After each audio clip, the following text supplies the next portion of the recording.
I'm a huge Buckeye fan. If you have a nice jersey, I can help you recruit. Please get these ladies paid. We're going to do what we want, and you're going to have no choice but to respect it. So basically, the NCAA was saying you can't benefit off of your athletic reputation, but we can. It's 5 seconds on the clock. Are you going to fold under the pressure, or are you going to rise to the occasion and make a name for yourself?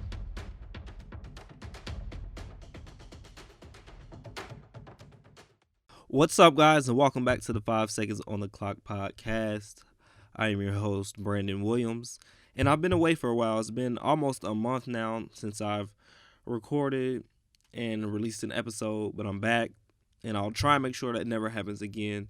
A month is too long without giving you guys content, especially when there's so much going on in the sports world that I could have been working on and talking about since then. But regardless of the fact, I'm back, ready to talk everything in the sports world.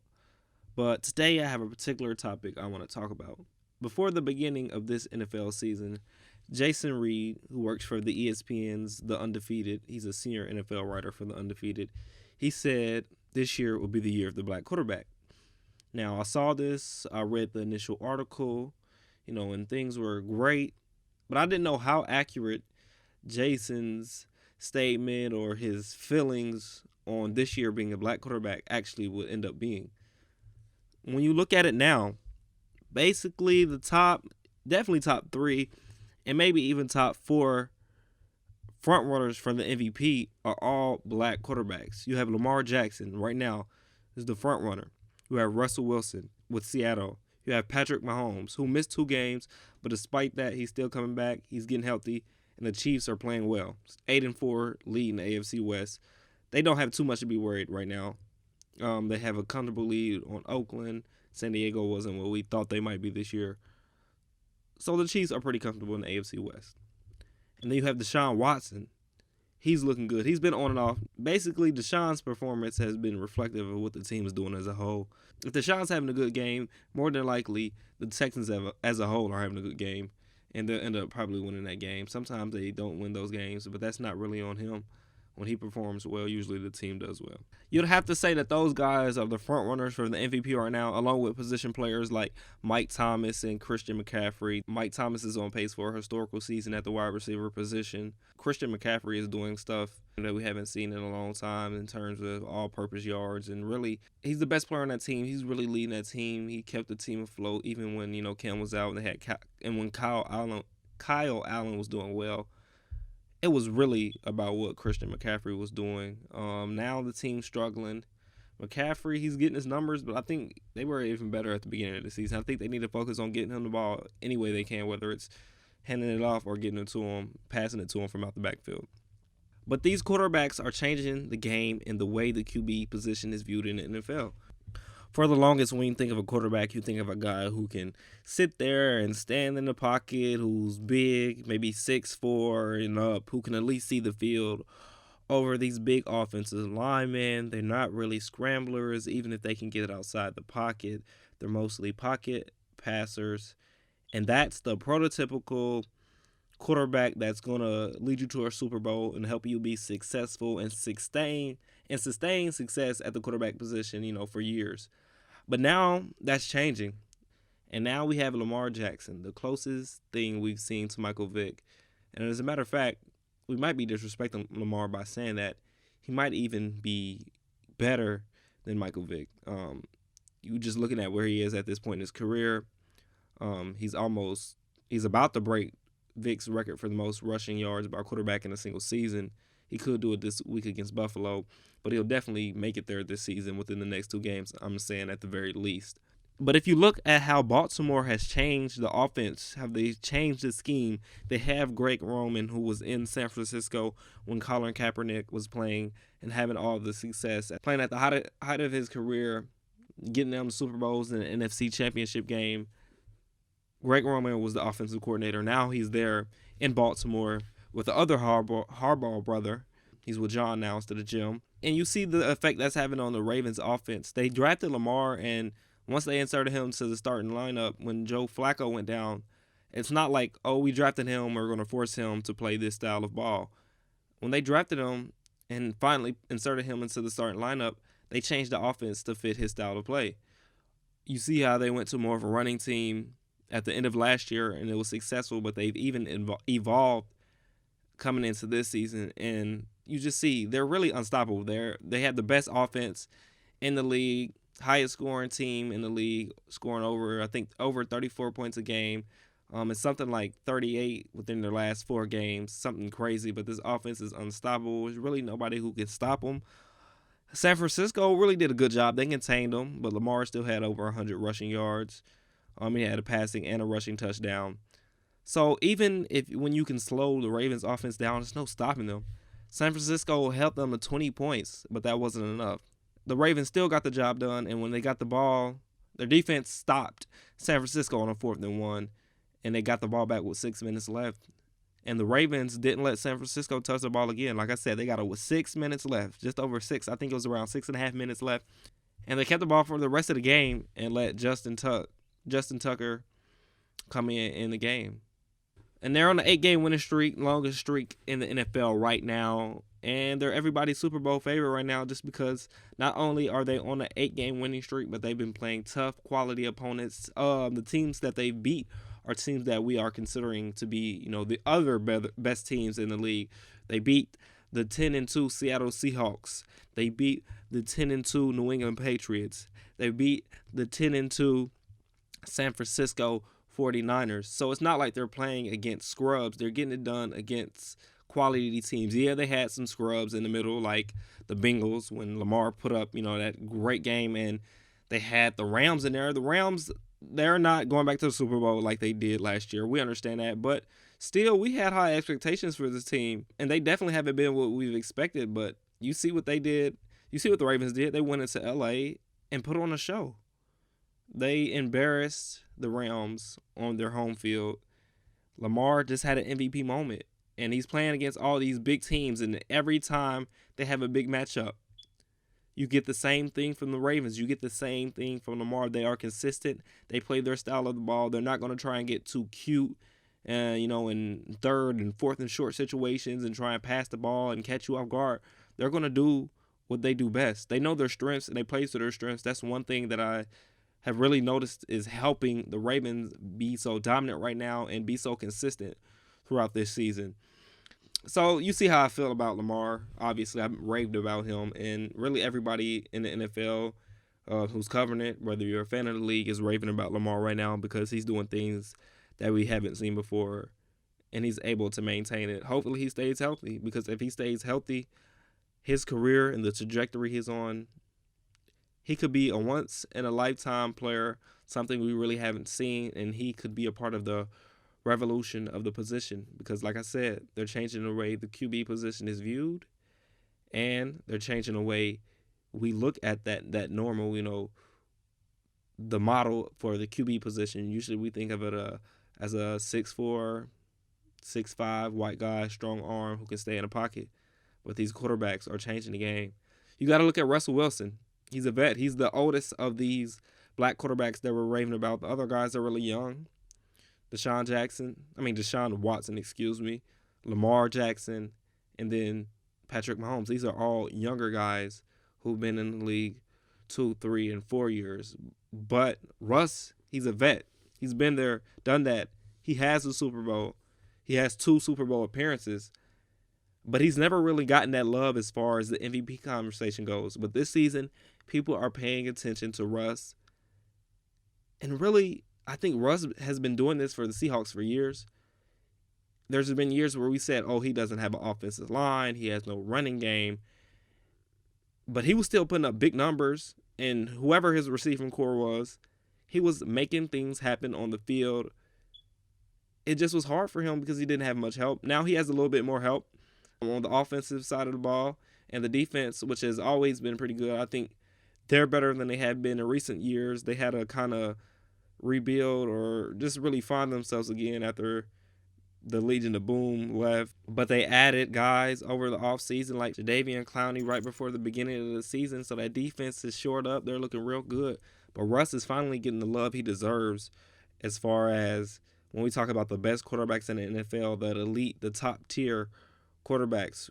We've always had Brady, Breeze, and then really after that, of course Aaron Rodgers as well. And after that, it's kind of like another tier. And I feel like Russ has always kind of been in that shuffle in the next tier, or even maybe a third tier. He hasn't garnered as much respect as I think he actually deserves. But people this year have opened their eyes. Seattle, the number 2 seed currently in the NFC behind the Saints. They're tied record-wise. They're tied with San Francisco in the NFC West, but they do have the tiebreaker after that overtime win against San Francisco at Levi Stadium. That was a terrific game, one of the best games of the season. The other game that I would say would be the best game so far this year was the first Monday night game of the year. It was the first Monday night game of the year. It was the Saints versus the Texans. Like one of those young quarterbacks we're talking about, DeShaun Watson, was the quarterback for the Texans in that game. That finish was one of the most thrilling finishes you'll see in the NFL. The last 4 plays, I think there were 6 points scored in the last 4 plays of that game. It was crazy how that game ended. But regardless, Russ always comes through when it's a big game, big moment, prime time. When the Seahawks are on TV, Russ puts on a show. And when it's those clutch moments in those big games, you can rely on Russ. So Russ is finally getting the recognition, the respect he's deserved for the past 4, 5, 6 years. He's finally getting that recognition, that love, but it's definitely warranted. And then you have DeShaun Watson. He's fresh off a great victory versus the New England Patriots. The only 2 teams to beat the Patriots this season are Lamar Jackson and the Baltimore Ravens and DeShaun Watson and the Houston Texans. So those 2 black quarterbacks, they're taking down the Patriots. Now we have questions about the Patriots. Of course, the offense has a lot to be desired. The defense is great, one of the top defenses in the NFL, along with San Francisco and Buffalo. A lot of people are saying the strength of the Patriots' schedule was very favorable. It's one reason they have so many wins so far this season. And since they played some real contenders, they are 2-2. They started off 8-0, but in their last 4, they're now 2-2. So as the competition is picked up, those flaws that maybe didn't show against lesser competition are definitely showing now, and the Patriots have to get that together before the playoffs start. In years past, even when they look rocky, once it got towards this time of the year, we know the Patriots are going to turn things on, but we haven't seen that yet. Maybe we will, maybe we won't. Only time will tell. But now to Patrick Mahomes. Like I said, they're 8-4. The Chiefs are. They're leading the AFC West. They are comfortable. Have a 2-game lead. They just blew out the Raiders 40-9, I believe was the score on Sunday. Mahomes missed 2 games this year with, I believe, an ankle injury. Yeah, it was an ankle injury. It happened on a QB sneak, and his ankle got rolled over in the pile. Even though he's not putting up those crazy numbers he put up last year, over 5,000 pass yards, 50 passing touchdowns, his impact is still felt. He's still making those highlight reel type plays, throwing it from crazy arm angles, no look passes. You can still expect that once or twice a game from Mahomes. And really for him, the future's so bright. I mean, him and Jackson are just going to change this game. And you can't forget about Watson, but those 3 young black quarterbacks are just going to do so much for this game and change the game so much the way it's viewed. They already are. You can't forget about Dak Prescott, though. Dak Prescott is currently leading the NFL in pass yards. Now, the Cowboys are up and down. They're fluttering. They started off 3-0, and since then they're 3-6, which they currently sit at 6-6 on the season right now. And they play the Chicago Bears tonight on Thursday Night Football at Soldier Field. That'll be a big one for Dak and the Cowboys. But coming into the season, in the offseason, a lot of the talk is Dak going to get that big contract? And there's a report that he turned down $30 million, and he's going to, request somewhere around $40 million a year. And a lot of people were trying to determine whether that was the right choice for Dak not to sign before the beginning of the season or not. But he bet on himself, and it looks pretty good right now. Like I said, he's the leading passer in the league. A lot of that has to do with the play calling.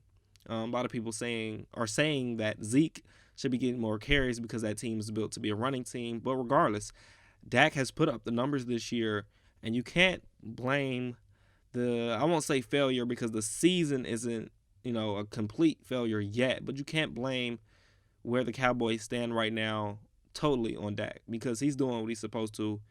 He's had some rough games like the game against the Patriots, but regardless, he's leading the league in pass yards right now, and he's earning himself a big contract during this offseason. He might get franchised by the Cowboys, but come on. You didn't give him the money before the beginning of the season. Well, I guess you tried to give him the money, but you're definitely going to have to give it to him now. I wouldn't franchise Dak. Just give that man the money he deserves, and you continue to build with this roster. You have a Super Bowl roster in terms of just on paper the talent, in terms of a 22-man starting lineup when you account for the 11 men on both sides of the ball. This was probably the most talented team on paper. But when they play winning teams with a 500 or better record, they haven't won this season. It's been rough for the Cowboys. They look great, and Dak puts up all these great numbers. Those great numbers I talked about, they're kind of look inflated because though all of his big games have came against lesser competition, teams who currently don't have winning records. But like I said, Dak is doing his thing. It's not his fault. A lot of it has to do with coaching. Jerry Jones had some very strong things to say in regards to the future of Jason Garrett after they lost. It wasn't the loss to the Bills. It was the game before that when they lost. I can't remember who they lost to, but they had a big loss.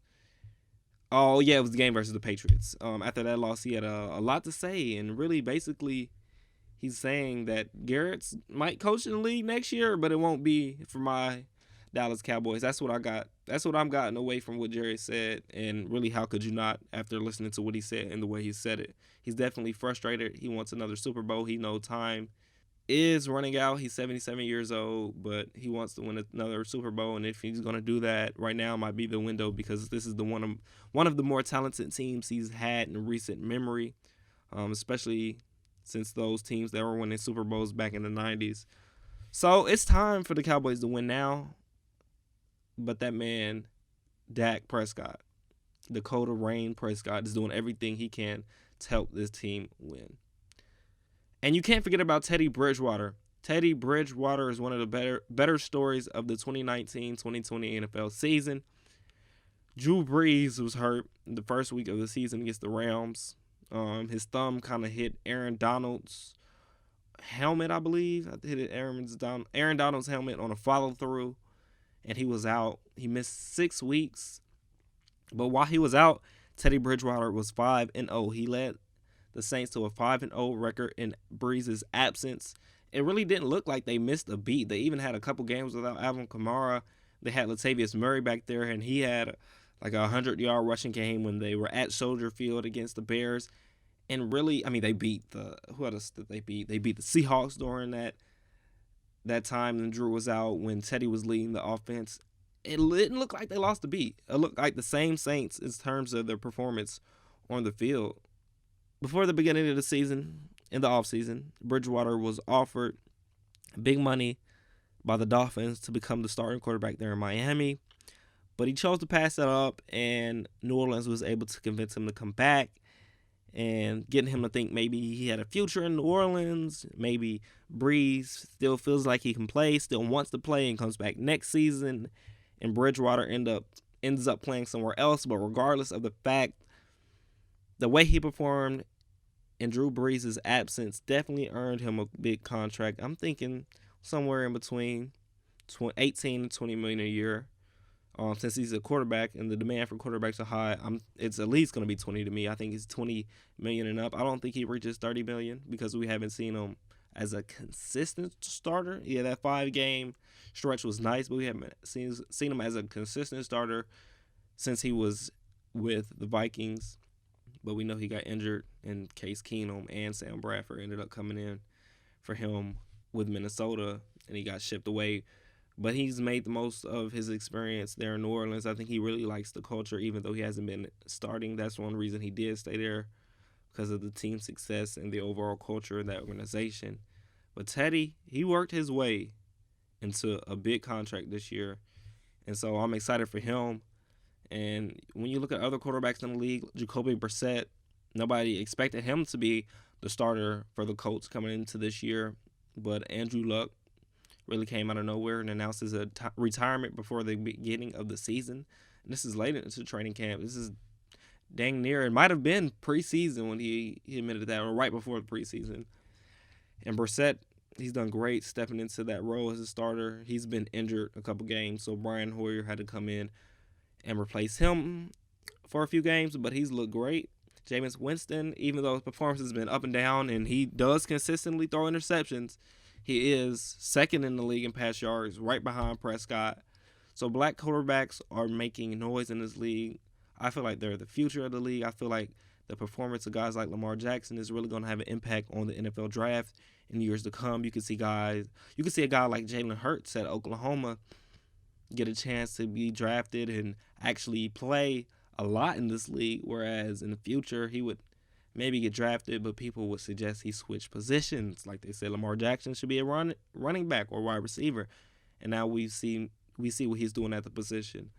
So I think this could help guys in the future as far as their draft stock, where they're drafted.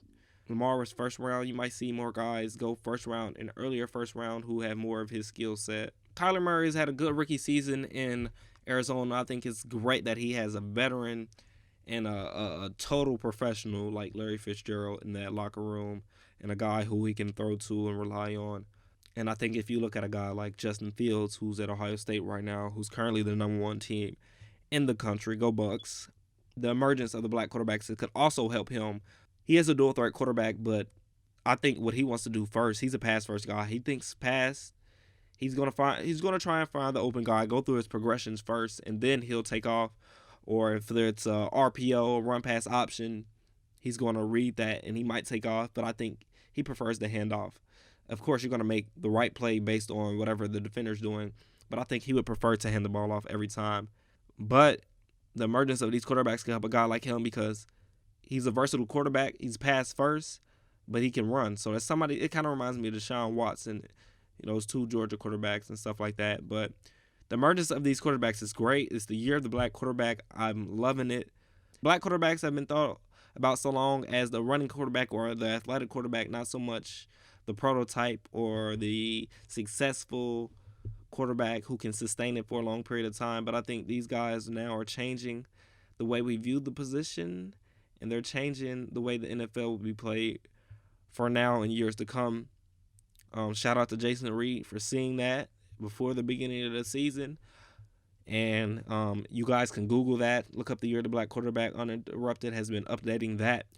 Not uninterrupted. The Undefeated has been updating that page throughout the year with information about the black quarterback. We've been talking about Russ. They've been talking about Lamar as well here recently in their emergence as far as the MVP race. So I would definitely encourage you to go check that out. It's the year of the black quarterback in the NFL. I'm loving it and hope to see more of it. I'll be back very soon. I won't make y'all wait a month again to hear from me. But stay with me. Stay tuned. Keep giving me the feedback and the support. Signing out for the 5 Seconds on the Clock podcast. It's your boy, Brandon Williams. Ya dig.